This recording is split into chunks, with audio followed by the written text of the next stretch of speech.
நமோ புத்தாய நண்பர்களே, இன்றைக்கு உங்களுக்கு சொல்லிக் கொடுக்க போவது தர்மாசோக அரசன் தன்னுடைய அரசாட்சி கிடைக்க, அதாவது அரச பதவியை கிடைக்க முதல் வாழ்க்கையில் செய்த புண்ணியத்தை பற்றியும் இன்னும் சில விஷயங்களை பற்றியும். தர்மாசோக மன்னன் உங்களுக்கு எல்லோருக்கும் தெரியும், முழு பாரதத்திலும் அரசாட்சியை செய்த ஒரு அரசன். சிலர் சக்கரவர்த்தி அரசர் என்றும் சொல்லுவார்கள். அவர் முதல் வாழ்க்கையில் தன்னுடைய 2 சகோதரர்களோடு ஒரு தேன் கடை செய்து கொண்டு போன ஒருவர். 3 பேர் சேர்ந்து நகரத்தில் தேன் கடை ஒன்றை செய்து கொண்டு போகும்போது ஒரு நாள் பச்சேக புத்த எனும் மகா முனிவர் ஒருவர் நகரத்துக்கு பின்னபாதம் வந்தார். சாதாரணமாக பின்னபாத பயணம் அந்த காலத்தில் இருந்த சிரமணர்கள், அதாவது துறவிமார்கள் நாங்கள் போல, அவர்கள் உணவு எடுப்பதற்காக உணவு பாத்திரத்தை எடுத்து நகரத்துக்கு வருவது தான் சாதாரண பழக்கம். அவ்வாறு வந்த பயணம்தான் பின்னபாதம் வந்து கொண்டு இருந்தார். சாதாரணமாக பச்சேக புத்த பகவான்மார்கள் உணவு எடுத்தது, பின்னபாதம் போனது 12க்கு முதல் தான். பகல் 12க்கு பிறகு பின்னபாதம் போகவில்லை. 12க்கு பிறகு வந்ததால் தான் அவர் கேட்டால், இன்னும் அக்காலத்தில் என்ன பின்னபாதம் வர காரணம்? பச்சேக புத்த பகவான் கூறினார், இன்னும் ஒரு பச்சேக புத்த பகவான் இருக்கிறார், அவருக்கு ஒரு தோலில் நோய் வந்திருக்கிறது, அந்த நோய்க்காக தேன் தேவை இருக்குது, அதற்காகத்தான் நான் வந்தேன் சொல்லி. அப்போது தாசி சொன்னார், புத்த பகவானே, இந்த நகரம் அருகில் அதோ இருப்பது ஒரு தேன் கடை, அதுக்கு செல்லுங்க, அவர் உங்களுக்கு கொடுக்கலாம் சொல்லி. அப்போது பச்சேக புத்த பகவானும் அந்த இடத்துக்கு பின்னபாதம் சென்றார். செல்லும் போது அங்கே இருந்தவர் தான் அந்த 3 சகோதரர்களில் சிறியவர். மற்ற 2 பேர் அவர்கள் காட்டுக்கு சென்று தேன் எடுத்து வருவது தான் பழக்கம். பச்சேக புத்த பகவான் அந்த இடத்துக்கு பின்னபாதம் செல்லும் போது அவர் என்ன செய்தார்? சிறியவர் பச்சேக புத்த பகவானுடைய உணவு பாத்திரத்தை எடுத்து அதை நிரப்பி தேன் பூஜை செய்தார். பூஜை செய்த பிறகு அவருக்கு சரியான மகிழ்ச்சி.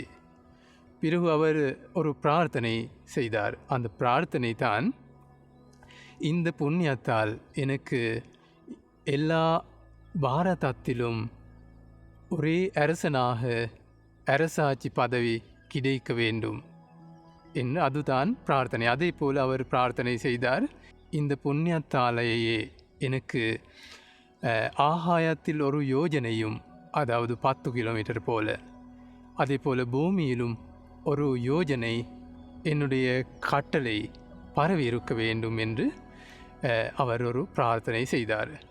பச்சேக புத்த பகவானும் அவருக்கு ஆசீர்வாதம் செய்து தேனை எடுத்து திரும்பி புறப்பட்டார். அப்போது அந்த தாசி பார்த்து கொண்டிருந்து தாசி கேட்டார், புத்த பகவானே, உங்களுக்கு தேன் கிடைத்ததா? அப்போது பச்சேக புத்த பகவான் கூறினார், ஆம், எனக்கு தேன் கிடைத்தது தான். தாசி கேட்டால், அவர் என்ன பிரார்த்தனை செய்தார் புத்த பகவானே? அப்போது புத்த பகவான் அவளுக்கு கூறினார், இதுதான் பிரார்த்தனை சொல்லி. அப்போது தாசி அவளும் ஒரு பிரார்த்தனை செய்தார். என்ன காரணம்? அவளும் ஒரு புண்ணியம் செய்தார் தானே. அதுதான் அந்த புத்த பகவானுக்கு தேன் இருக்கும் இடத்தை காட்டினாள். அது ஒரு பெரிய புண்ணியம். அவள் ஒரு பிரார்த்தனை செய்தாள்.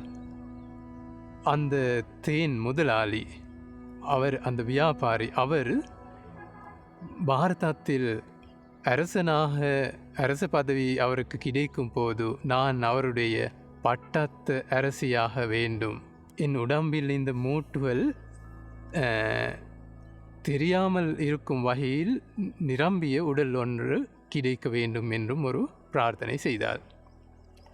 பிறகு அந்த சம்பவம் அப்படியே நடந்துவிட்டது. பிறகு என்ன நடந்தது? பிறகு சில நேரத்துக்கு பிறகு காட்டில் இருந்து மூத்த 2 சகோதரர்கள் அந்த இடத்துக்கு வந்தார்கள். அந்த வியாபார கடை இருந்த இடத்துக்கு வந்த பிறகு சிறியவர் கூறினார், அண்ணாமார்களே, நான் பச்சைக்கு புத்த பகவானுக்கு தேன் பாத்திரம் ஒன்றை பூஜை செய்தேன். அந்த புண்ணியம் உங்களுக்கும் சொந்தமாகும். அதனாலே நீங்கள் இந்த புண்ணியத்தை அனுமோதித்து கொள்ளுங்க. அப்போது மூத்தவர் கூறினார், அவர் ஒரு சண்டால குலத்தவராக இருக்கலாம். என்ன காரணம்? சண்டால ஒரு கீழ்குலம். அந்த கீழ்குலத்தவர்கள் காவி உடைகளை அணிந்து கொண்டு சில நேரம் நடப்பார்கள். அதுதான் அப்படி சொல்ல காரணம்.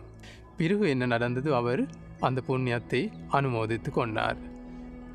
2ஆமவர் கூறினார், உங்களுடைய பச்சைக்கு புத்த பகவான், உங்களுடைய அந்த சிரமணர் கடலிலிருந்து அடுத்த பக்கத்துக்கு வீசி விடுங்க சொல்லி.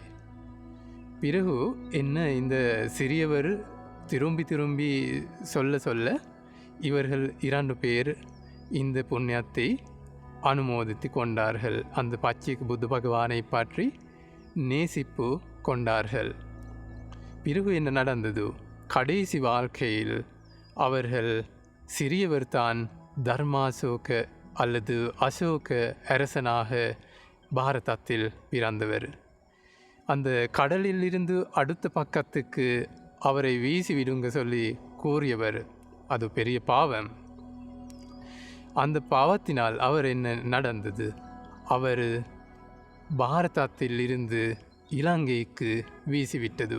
இலங்கையில் அரசாட்சி கிடைத்த அசோக மன்னன் பாரதத்தில் அரசாட்சி செய்யும் போது இலங்கையில் ஆட்சி புரிந்தவர் தான் தேவானம்பீதிஸ் எனும் அரசன். அவர் தான் இந்த அரசு பதவி கிடைத்து இலங்கையில் ஆட்சி புரிந்தார். பிறகு என்ன நடந்தது? இந்த தர்மாசோக, அவருடைய முதல் பெயர் தான் அசோக.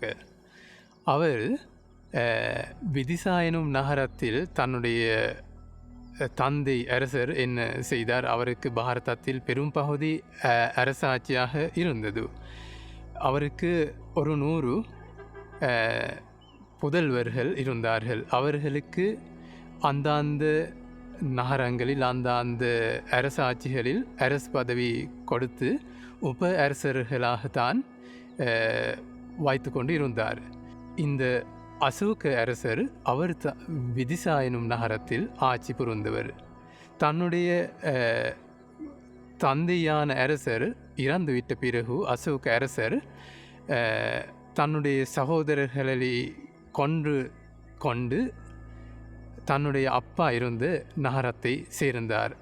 அப்பாவான அந்த அரசன் ஆட்சி புரிந்த நகரம்தான் பாட்டலிபுத்த நகரம். அதாவது இப்போ இருக்கும் பீகார் மாநிலத்தில் பாட்னா என்ற ஒரு நகரம் இருக்குதானே, அங்கே தான் அவர் ஆட்சி புரிந்தார். அங்கே வரும்போது அங்கே ஆட்சி புரிந்தவர் தான் சுமன எனும் தன்னுடைய சகோதரர். அந்த சுமன அரசனை கொன்றுவிட்டு அவர் அங்கே அரசாட்சி பதவி முழு பாரதத்திலும் அரசாட்சி பெற்றுக்கொண்டார். அந்த சுமன அரசனுடைய பட்டத்தரசி தான் சுமனாதேவி. அவள் அப்போது ஒரு குழந்தை பிரசவிக்கத்தான் இருந்தார். அவர் ரகசியமாக அரண்மனை விட்டு தன்னுடைய உயிரை காக்க வேண்டும் என்று நினைத்து புறப்பட்டு போனார். போய் ஒரு சண்டால கிராமத்துக்கு வருகை தந்தார். அங்கே இருந்த ஒரு ஆலமரம் கீழே அந்த ஆலமரத்தில் இருந்த தேவனுடைய உதவியுடன் அவள் தன்னுடைய குழந்தை பிரசவித்தார். பிறகு அந்த குழந்தைக்கு நீக்ரோது எனும் பெயர் சூட்டினார். நீக்ரோது என்று பாலி மொழியால் ஆலமரத்துக்கு சொல்லும் பெயர் தான் நீக்ரோது. அந்த ஆலமரத்தடியில் அவர் கிடைத்ததால் தான் நீக்ரோது எனும் பெயர் சூட்டினார். நீக்ரோது எனும் அந்த மகனாக பிறந்தவர் தான் அந்த முதல் வாழ்க்கையில் அசோக அரசனுடைய மூத்த சகோதரர். என்ன காரணம்? அந்த பச்சைக்கு புத்த பகவான் ஒரு சண்டால குலத்தவராக இருக்கலாம் என்று கூறினார் தானே அந்த பாவத்தினால். ஆனால் அவர்கள் செய்த 3 பேரும் செய்த புண்ணியம் அதிகம். என்ன காரணம்? பச்சைக்கு புத்த பகவான்மார்கள் வந்து உலகத்தில் இருக்கும் நிப்பான மோட்சத்தை அடைந்த 3 பேர்களில் ஒருவர். முதலாமவர் தான் புத்த பகவான், சம்மா சம்புத்த புத்த பகவான். இரண்டாமவர் தான் பச்சைக்கு புத்த பகவான். மூன்றாமவர் தான் அரஹந்த நிலை அடைந்த சம்மா சம்புத்த பகவானுடைய சீடரான அரஹந்த பிக்கு.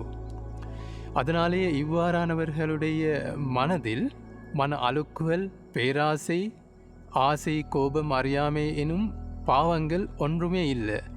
மிகவும் தூய்மையான உள்ளத்தை கொண்டவர்கள்தான் இந்த 3 பேர் இந்த மோட்சத்தை அடைந்தவர்கள். அதனாலேயே இவர்களுக்கு ஏதாவது கொடுத்தால் பெரிய புண்ணியம் எங்களுக்கு சேர்கிறது. அது மட்டும் இல்லை, அவர்களுக்கு நேசிப்பு கொண்டு வணங்கினாலும் மலர்களை பூஜை செய்தாலும் அவர்களுக்கு பெரிய புண்ணியம் சேர்கிறது.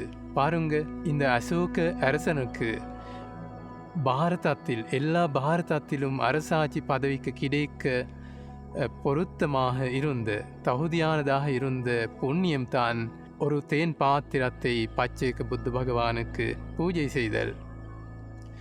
அதனால தான் அவருக்கு அரசு பதவி கிடைத்தது. அதுக்கு பிறகு என்ன நடந்தது? 7 வயதுக்கு பிறகு அந்த நீக்ரோதேனும் மகான் ஒரு அரஹந்த பிக்குவிடம் துறவரம் பூண்டார். துறவரம் பூண்டு அந்த நாளிலேயே அவர் அரஹந்த நிலை அடைந்தார்.